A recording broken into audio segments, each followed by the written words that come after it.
Good evening and welcome to my channel.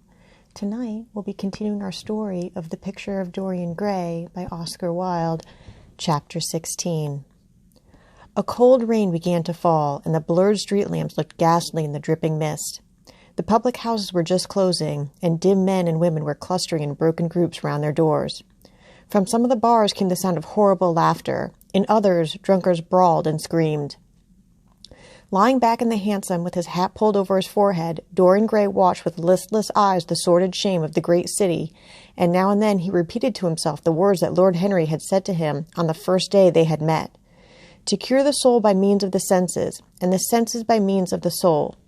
Yes, that was the secret. He had often tried it, and would try it again now. There were opium dens where one could buy oblivion, dens of horror where the memory of old sins could be destroyed by the madness of sins that were new. The moon hung low in the sky like a yellow skull. From time to time, a huge misshapen cloud stretched a long arm across and hid it. The gas lamps grew fewer, and the streets more narrow and gloomy. Once the man lost his way and had to drive back half a mile. A steam rose from the horse as it splashed up the puddles. The side windows of the hansom were clogged with the gray flannel mist. To cure the soul by means of the senses, and the senses by means of the soul. How the words rang in his ears! His soul certainly was sick to death. Was it true that the senses could cure it? Innocent blood had been spilled. What could atone for that?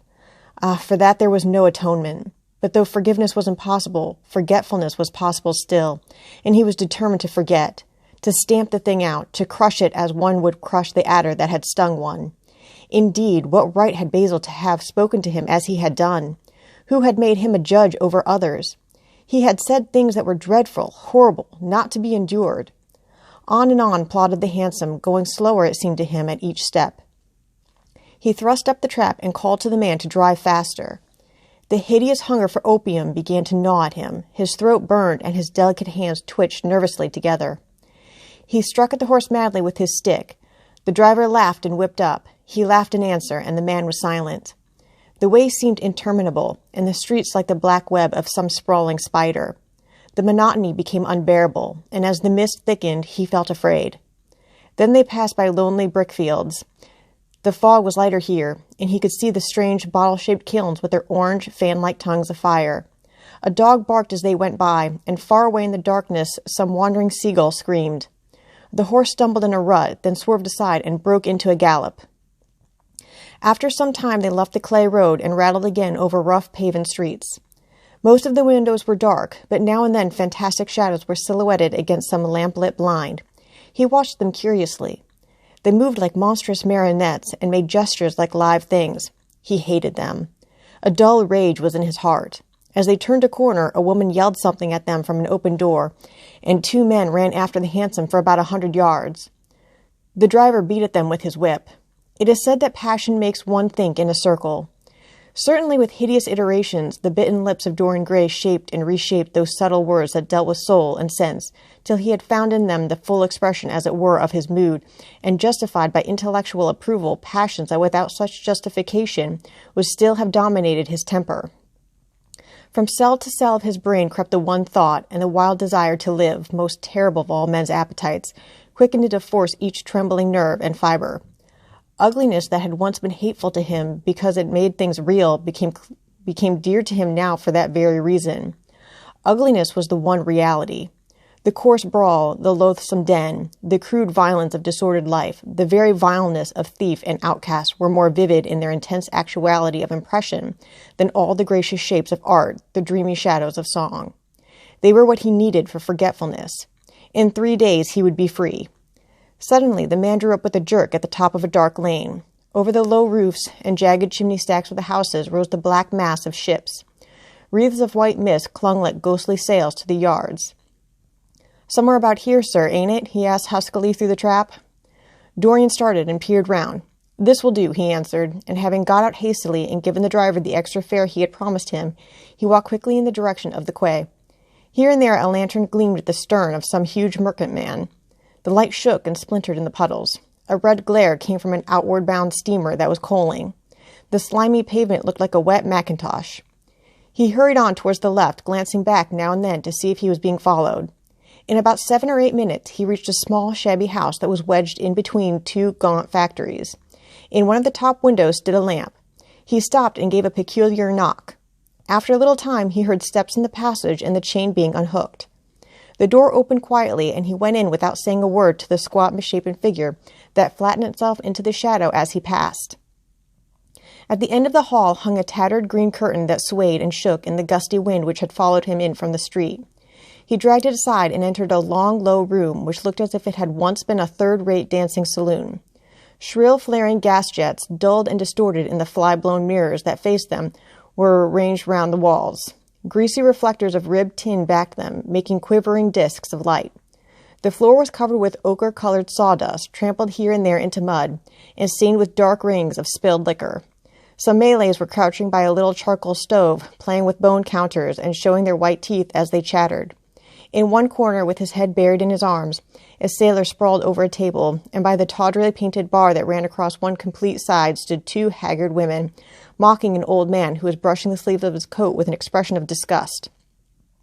"He thinks he's got red ants on him," laughed one of them, as Dorian passed by. The man looked at her in terror and began to whimper. At the end of the room there was a little staircase leading to a darkened chamber. As Dorian hurried up its 3 rickety steps, the heavy odor of opium met him. He heaved a deep breath, and his nostrils quivered with pleasure. When he entered, a young man with smooth yellow hair, who was bending over a lamp lighting a long, thin pipe, looked up at him and nodded in a hesitating manner. "You here, Adrian?" muttered Dorian. "Where else should I be?" he answered listlessly. "None of the chaps will speak to me now. I thought you had left England." "Darlington is not going to do anything. My brother paid the bill at last. George doesn't speak to me either. I don't care," he added with a sigh. "As long as one has this stuff, one doesn't want friends. I think I have had too many friends." Dorian winced and looked round at the grotesque things that lay in such fantastic postures on the ragged mattresses. The twisted limbs, the gaping mouths, the staring, lustreless eyes fascinated him. He knew in what strange heavens they were suffering, and what dull hells were teaching them the secret of some new joy. They were better off than he was. He was prisoned in thought. Memory, like a horrible malady, was eating his soul away. From time to time he seemed to see the eyes of Basil Howard looking at him. Yet he felt he could not stay. The presence of Adrian Singleton troubled him. He wanted to be where no one would know who he was. He wanted to escape from himself. "I am going on to the other place," he said after a pause. "On the wharf? Yes. That mad cat is sure to be there. They won't have her in this place now." Dorian shrugged his shoulders. "I am sick of women who love one. Women who hate one are much more interesting. Besides, the stuff is better." "Much the same. I like it better. Come and have something to drink. I must have something." "I don't want anything," murmured the young man. "Never mind." Adrian Singleton rose up warily and followed Dorian to the bar. A half-caste in a ragged turban and a shabby ulster grinned a hideous greeting as he thrust a bottle of brandy and 2 tumblers in front of them. The women settled up and began to chatter. Dorian turned his back on them and said something in a low voice to Adrian Singleton. A crooked smile, like a Malay crease, writhed across the face of one of the women. "We are very proud tonight," she sneered. "For God's sake, don't talk to me," cried Dorian, stamping his foot on the ground. "What do you want? Money? Here it is. Don't ever talk to me again." 2 red sparks flashed for a moment in the woman's sullen eyes, then flickered out and left them dull and glazed. She tossed her head and raked the coins off the counter with greedy fingers. Her companion watched her enviously. "It's no use," sighed Adrian Singleton. "I don't care to go back. What does it matter? I am quite happy here." "You will write to me if you want anything, won't you?" said Dorian after a pause. "Perhaps." "Good night, then." "Good night," answered the young man, passing up the steps and wiping his parched mouth with a handkerchief. Dorian walked to the door with a look of pain in his face. As he drew the curtain aside, a hideous laugh broke from the painted lips of the woman who had taken his money. "There goes the devil's bargain," she hiccuped in a hoarse voice. "Curse you," he answered. "Don't call me that." She snapped her fingers. "Prince Charming is what you like to be called, ain't it?" she yelled after him. The drowsy sailor leapt to his feet as she spoke and looked wildly round. The sound of the shuttering of the hall door fell on his ear. He rushed out as if in pursuit. Dorian Gray hurried along the quay through the drizzling rain. His meeting with Adrian Singleton had strangely moved him, and he wondered if the ruin of that young life was really to be laid at his door as Basil Howard had said to him with such infamy of insult. He bit his lip, and for a few seconds his eyes grew sad. Yet, after all, what did it matter to him? One's days were too brief to take the burden of another's errors on one's shoulders. Each man lived his own life and paid his own price for living it. The only pity was one had to pay so often for a single fault. One had to pay over and over again indeed. In her dealings with man, destiny never closed her accounts. There are moments, psychologists tell us, when the passion for sin, or for what the world calls sin, so dominates the nature that every fiber of the body, as every cell of the brain, seems to be instinct with fearful impulses. Men and women at such moments lose the freedom of their will. They move to their terrible end as automations move. Choice is taken from them, and conscience is either killed, or if it lives at all, lives but to give rebellion its fascination and disobedience its charm. For all sins, as theologians weary not of reminding us, are sins of disobedience. When that high spirit, that morning star of evil, fell from heaven, it was as a rebel that he fell.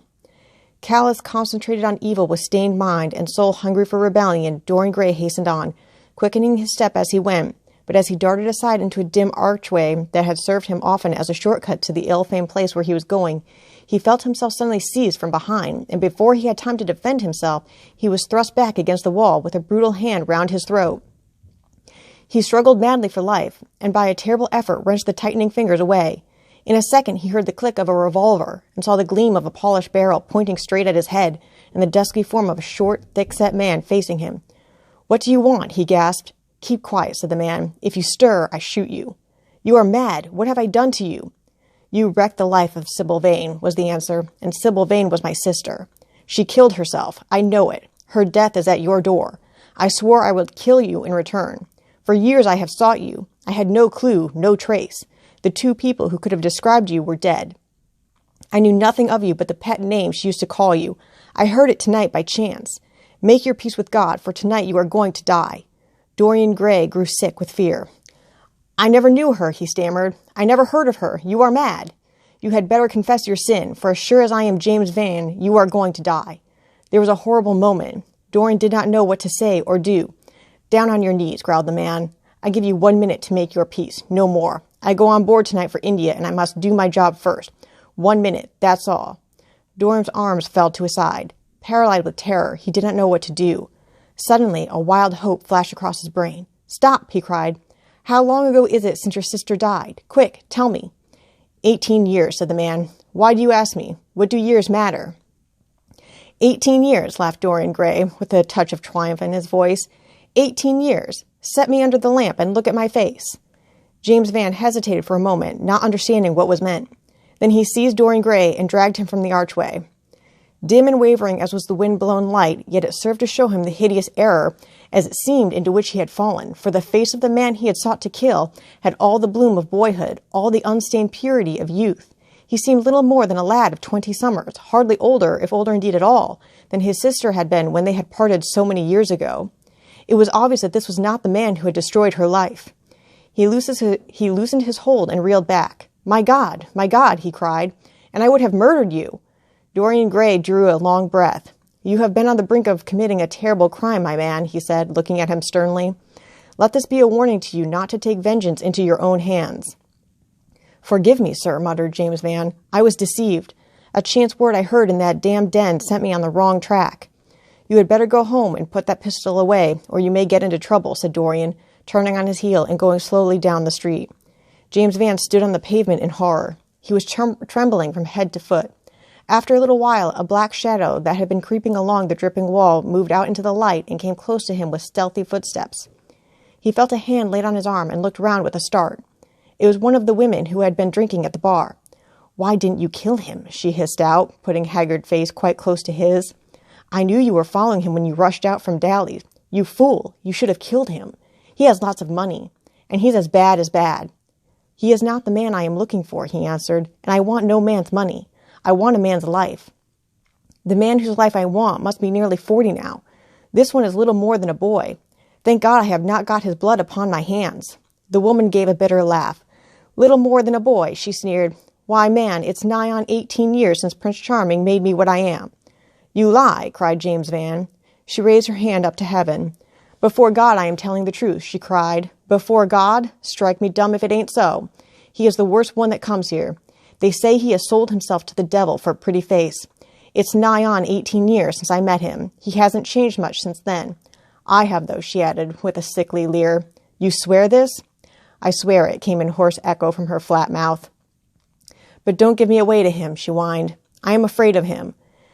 Let me have some money for my night's lodging. He broke from her with an oath and rushed to the corner of the street, but Dorian Gray had disappeared. When he looked back, the woman had vanished also. Thus ends Chapter 16. Thanks for watching. Until next time.